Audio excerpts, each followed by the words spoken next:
Magandang hapon. Narito na ang pinakahuli sa lagay na ating panahon ngayong araw ng Lunes, July 21, 2025. Narito ang ating pinakahuling satellite image kung saan may dalawa tayong low pressure area na minomonitor. Itong unang low pressure area natin, huling namataan na nasa layong 1,220 kilometers east ng southeastern Luzon. Yung pangalawa naman nating low pressure area ay nasa 405 kilometers east ng Calayan, Cagayan. Itong parehong low pressure area na ito ay katamtaman ng tsansa na maging isang ganap na bagyo. At itong dalawang low pressure area na ito rin ay posible nga rin silang magsanib. So generally, moving northwestward direction naman itong parehong low pressure area na ito. At sa ngayon, mababa pa naman ang tsansa ng landfalling scenario, pero gayon pa man, kung ito ay maging isang ganap na bagyo, posible pa rin itong ma-enhance o mapag-igting yung habagat nga po natin. Samantalang southwest monsoon o habagat ang nakakaapekto sa ating bansa. Inaasahan nga natin na magdadala ng monsoon rains ang southwest monsoon sa lugar ng Metro Manila, Calabarzon, Zambales, sa may Bataan, sa may Pampanga, Bulacan, pati na rin sa Occidental Mindoro. Kapag sinabi nga nating monsoon rains, inaasahan natin yung mga tuloy-tuloy na mga malalakas na mga pag-ulan. Para naman sa lagay ng panahon, sa Ilocos Region, pati na rin naman sa lugar ng Tarlac, pati na rin sa lugar ng Benguet, Oriental Mindoro at Marinduque, asahan naman natin ang occasional rains. So pag occasional rains, posibleng maulan buong araw at may mga bugso ng katamtaman hanggang sa mga malalakas na mga pag-ulan. Maulap na papawirin at mga kalat-kalat na pag-ulan, pagkidlat at pagkulog naman ang inaasahan natin sa Cagayan Valley, dulot naman yan ng trafo extension ng low pressure area. Para naman sa lagay ng panahon sa nalalabing bahagi ng Luzon, sa Visayas, Zamboanga Peninsula, Northern Mindanao, Caraga at Davao Region, inaasahan nga natin yung maulap na papawirin at mga kalat-kalat na pag-ulan, pagkidlat, pagkulog. Ito naman ay dulot ng southwest monsoon o ng habagat. Sa nalalabing bahagi ng Mindanao, partly cloudy to cloudy skies, may tsansa pa rin ng mga localized thunderstorms. Meron din tayong nilalabas na weather advisory. Ito ay updated kanina alas 5 ng umaga kung saan may 100 to 200 millimeters na mga pag-ulan tayong inaasahan ngayong araw hanggang bukas ng hapon, particularly na nga sa Zambales, sa may Bataan, dito sa may Pampanga, sa may Bulacan, Metro Manila, Cavite, pati na rin sa may Batangas. 50 to 100 millimeters of rain naman ang inaasahan sa Pangasinan, sa may Tarlac, sa may Rizal, Laguna, sa may Quezon, pati na rin sa may Occidental Mindoro.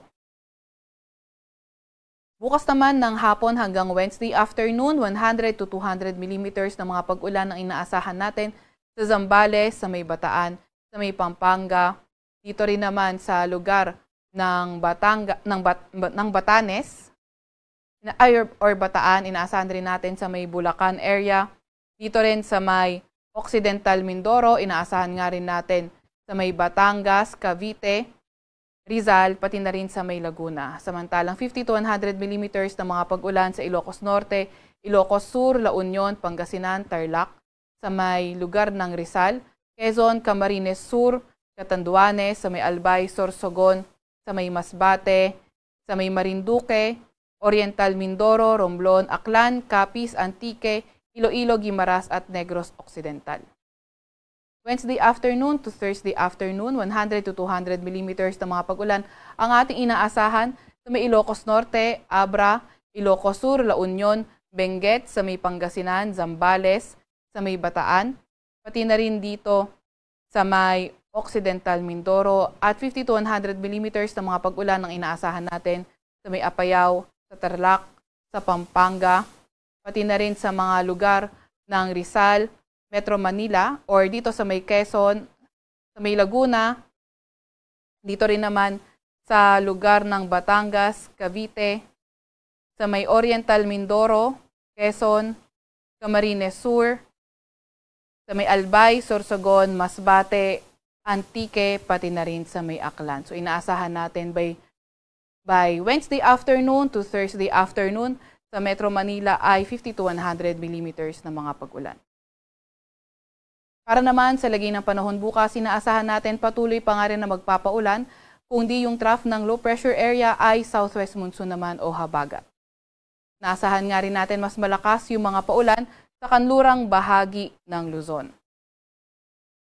Agwat naman ng temperatura bukas sa Metro Manila ay 25 to 28 degrees Celsius. 17 to 20 degrees Celsius sa may Baguio, 25 to 30 degrees Celsius sa may Lawag, 25 to 32 degrees Celsius sa may Tugigaraw, 26 to 29 degrees Celsius sa may Legazpi at 22 to 27 degrees Celsius naman sa may Tagaytay. Agwat naman ng temperatura bukas sa Puerto Princesa at Kalayaan Islands ay 25 to 31 degrees Celsius. Para naman sa lagay ng panahon sa Visayas at Mindanao, patuloy pa rin na magiging maulan sa Visayas at mas malakas yung mga paulan sa kanlurang bahagi nga ng Visayas. At sa Mindanao area naman, partly cloudy to cloudy skies condition at may mga tsansa ng mga localized thunderstorms. Agwat na temperatura bukas sa Cebu at Tacloban ay 26 to 30 degrees Celsius. 26 to 29 degrees Celsius sa may Iloilo City, 25 to 33 degrees Celsius sa may Zamboanga, 24 to 32 degrees Celsius sa may Cagayan de Oro at 25 to 32 degrees Celsius naman sa may Davao. Para naman sa lagay ng ating karagatan, wala pa rin tayong nakataas na gale warning sa kahit na anong dagat baybay ng ating bansa. Para naman sa 3-day weather outlook ng mga pangunahing syudad natin, nakita natin sa Metro Manila, Baguio City, Legazpi City, patuloy pa nga rin na magiging maulan at mas malakas yung mga pag-ulan sa may kanlurang bahagi nga ng Luzon area. Agwat na temperatura sa Metro Manila ay 25 to 29 degrees Celsius. 16 to 20 degrees Celsius naman sa may Baguio at 26 to 30 degrees Celsius naman sa may Legazpi City. Para naman sa mga pangunahing syudad sa may Visayas area, sa Metro Cebu at Tacloban City, Wednesday until Thursday, asahan nating maulan at pagdating ng Biyernes, inasahan naman natin mag-improve yung ating weather. Iloilo City naman ay patuloy pa rin na magiging maulan Wednesday until Friday at inaasahan nga natin mas malakas yung mga pag-ulan sa western section ng Visayas.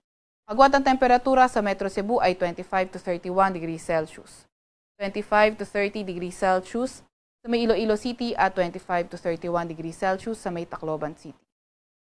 Para naman sa mga pangunahing syudad sa Mindanao area, Metro Davao, Cagayan de Oro City at Zamboanga City, pati na rin sa malaking bahagi ng Mindanao, inaasahan naman natin na patuloy pa rin ang bahagyang maulap hanggang sa maulap na papawirin na may mga tsansa ng mga localized thunderstorms. Agwat ang temperatura sa Metro Davao ay 25 to 33 degrees Celsius, 24 to 32 degrees Celsius sa may Cagayan de Oro City at 25 to 33 degrees Celsius sa may Zamboanga City. Ating mga kasamahan sa Regional Services Division patuloy na maglalabas ng mga thunderstorm advisory, rainfall advisory o hindi kaya heavy rainfall warning kung kinakailangan. Para naman sa mga advisories at warnings na ating Regional Services Division, pwede tayong pumunta sa website ng panahon.gov.ph o hindi kaya bisitahin ng Facebook pages na ating mga Regional Services Division, iscan lang natin ang QR code na nakikita natin. Sa Kalakang, Maynila, ang araw ay lulubog ng 6:28 ng gabi at sisikat bukas ng 5:37 ng umaga.